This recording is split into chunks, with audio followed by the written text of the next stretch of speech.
we get into Boeing CEO testifying before the U.S. Senate, before we get into our reaction video of somebody that's saying that they got fired from their job, before we get into all of the different things that we want to talk about as far as the news that's happening across America and making sure that we add value into you guys' lives, let's talk about the migrant crisis. Now, they don't want to label it or address the fact that it is a migrant or the migrant crisis that is then led into this atrocious, egregious behavior that happened over in Queens and New York City.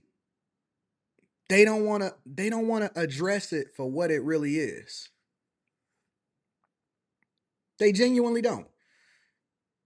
They don't want to, they say suspect. They didn't say illegal immigrant or illegal migrant that crossed into this country, that came to New York City as sanctuary city status, was unvetted, did not cross the borders the right way, that the Biden administration left our borders open in order for these people to come over here. And so now you got two 13-year-olds, one of them a 13-year-old girl that was essayed. We just gonna say it like that. That was essayed openly, and it took the people street justice in order to get this guy, nab this guy, and bring him down. Let's get into it, y'all. Yeah, we're going to have the uncomfortable conversation. Well, no bail for the suspect accused of sexually assaulting a 13-year-old girl in a Queens park. All right, Christian Inga appeared before a judge today and was arraigned on a slew of charges, including rape and kidnapping. Fox 6's Richard Jacobs joins us live from the courthouse in Kew Gardens. And Richard, we also learned some disturbing new details about that attack. Very disturbing, Natasha and Steve. First, we can tell you a handcuffed Christian Inga walked into court today with his head down. He never looked up, even after he was charged with raping that 13-year-old girl in Casino Park last week. And here is what's even more shocking about this, is that this alleged rapist told investigators he filmed it all with his... He told the investigator, he didn't even trip. Yeah, you know what? I had my camera phone. I don't really know where I got my Obama phone from. And I filmed it all. In court today, prosecutors revealed what 25-year-old Ecuadorian migrant Christian Inga told investigators after his arrest. Inga says he came across two 13-year-old teens having sex in Casino Park last Thursday afternoon. All right, so let's stop the press. Two wrongs don't make a right, but two things can be true at the same time. Y'all ain't got no control of y'all kids. Y'all kids is out here in the park busting it down for a real one. All right, we're going to skip over that part because we got to address the criminal activity. We can't address the kids right now. We know that kids is doing unseemly things and what kids is not supposed to be doing, but we're going to get there shortly.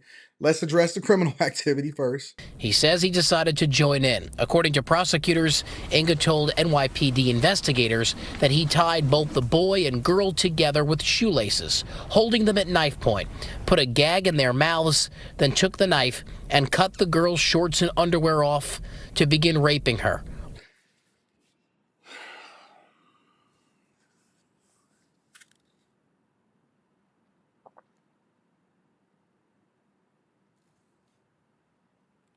Yes, Mr. Nice One. This is a real thing. This is a real thing. Held them at knife point, tied them up with some shoestrings, cut her pants off, and said, you know what? I decided that I wanted to join in, and I'm going to film it at the same time so I can rewatch it after I'm done.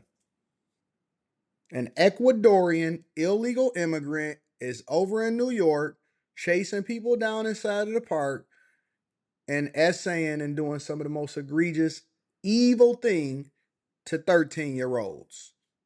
Never cared about the age, ain't tripping about that. He said age ain't nothing but a number. All while filming the violent sexual attack on his cell phone. Once he finished his attack, Inga told the two teens to not move for 20 minutes while he ran away to, his words, buy more drugs.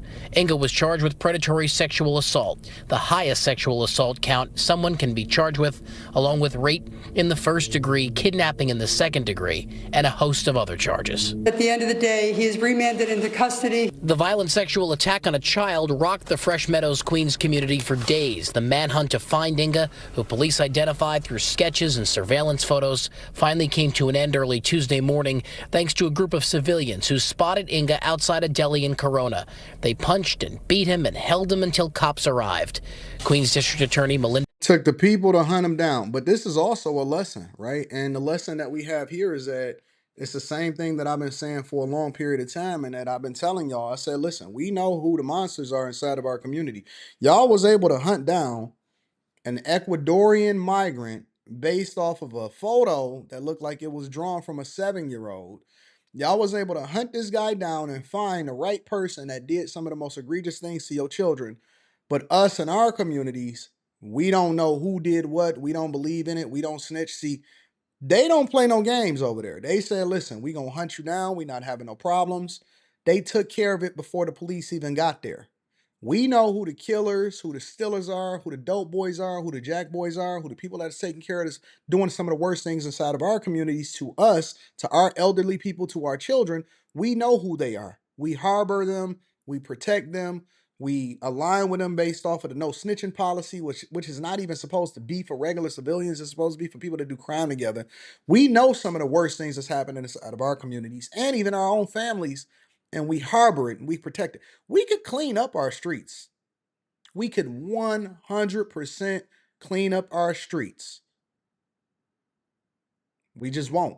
We don't believe in participating with the police. We tell the police, do your job.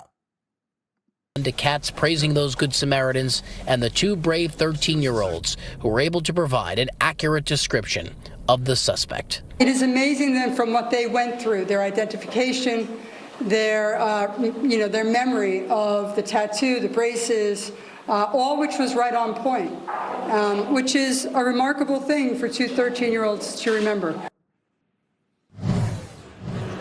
They were so brave. Inga has continued to tell investigators he has a drug problem and that he's never done anything like this. He has no prior arrests in New York City, only an arrest for entering the United States, an out-of-state arrest back in 2021. He's due back in court here in Queens on July 1st. We're live in Kew Gardens at the Queens County Criminal Courthouse. Richard Giacopoulos.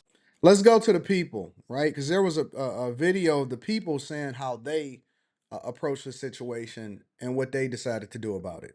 That suspect identified as an Ecuadorian migrant who entered the country illegally and is now facing a slew of charges, including rape and kidnapping. This all dates back to an incident at Casino Park on Thursday when he allegedly forced two teens into a wooded area at knife point. Fox Eye's Michelle Ross is live at Forest Hills. And Michelle, it was actually a group of Good Samaritans who helped lead to his arrest. Natasha, Steve, in true New York fashion, a group of Queens residents came to the rescue for that 13-year-old girl when they found that suspect. Now, the NYPD says 25-year-old Christian Giovanni Engalandi crossed the Texas border illegally in 2021 coming from Ecuador. They also say he's charged with rape and a slew of other charges. And so they did the whole catch and release. Y'all know what we do over here. Hey, listen. How much responsibility does our federal government take from this? That's the first question that I just want to ask. How much responsibility does this administration take? Because he crossed over in 2001, wasn't hiding, got arrested, catch and release, decided to go up to New York City, get on that migrant protection plan, sanctuary city. Eric Adams welcomed them with open arms. So you got a mayor that's culpable, in my personal opinion. You have a government and Biden administration that should be held accountable. And how many times do we hear of this migrant did this, they crossed over in 2021, 2022, 2023. They committed this crime against this person. They took this person's life. They essayed somebody and all of this stuff. At what point do we also, with a close eye, with a magnifying glass, look at our administration and our officials that left our borders open and say, okay, you deserve some responsibility for this?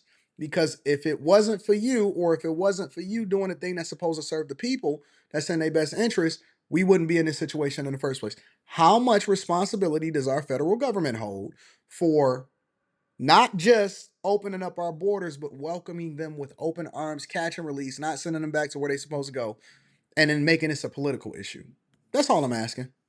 Police add a violent is now off the streets. Christian Giovanni Ingolandi is walked out of the Queens Special Victim Squad in Forest Hills. Police say he is the man who raped a 13-year-old girl in Casino Park last week. Rapist for you guys! About 3 miles from the crime scene in Corona, residents there recognized him from the neighborhood. They say they all waited for him at this bodega on 108th Street where he often went before attacking him. Boom. He comes, we caught him. Spot him, got him. We just happened to see the suspect and we acted accordingly. I need to do something because it's just not right, and I got 2 little sisters, I'm about to have a daughter, and that's just not right. He a rapist! Here we found that the community was holding our perp. At the time, the community was trying to hold the perpetrator, waiting for the police. He fought with them, and the community still managed to hold on to him until we got there. Police say tips came in through social media that mentioned his name and Facebook account, which had pictures of the same clothes he wore the day of the crime and had images of his tattoo. While in custody, Ingolandi also identified himself in video they showed him. The perpetrator has made statements after waiving Miranda rights, where he indicated that he has a drug problem. How do you get Miranda rights and you're not even a citizen of the United States of America? That he found the knife that he used to threaten the two teens. That this was the first time he had ever done anything like this. The NYPD says he approached a 13-year-old girl and 13-year-old boy with a knife at around 3 p.m. on Thursday and forced them into... Was they really even doing anything? Maybe they was kissing. I don't think that they was actually even doing anything. The woods of Casino Park. He tied them up, raped the girl, and told them to stay there for 20 minutes before taking off with their cell phones. Angela Soretti says as a woman, hearing the traumatizing story, she was triggered, and her first instinct was to attack. He was like, let me explain, let me explain. There was nothing to explain because at the end of the day, what is there to explain? He was more so like trying to get forgiveness from us, but it was no forgiveness to be given. Do you understand? Now, earlier today, the NYPD said that DNA evidence was still being processed. They said that when he had crossed the border in 2021, his fingerprints were taken. So they are waiting to see if they are the right person.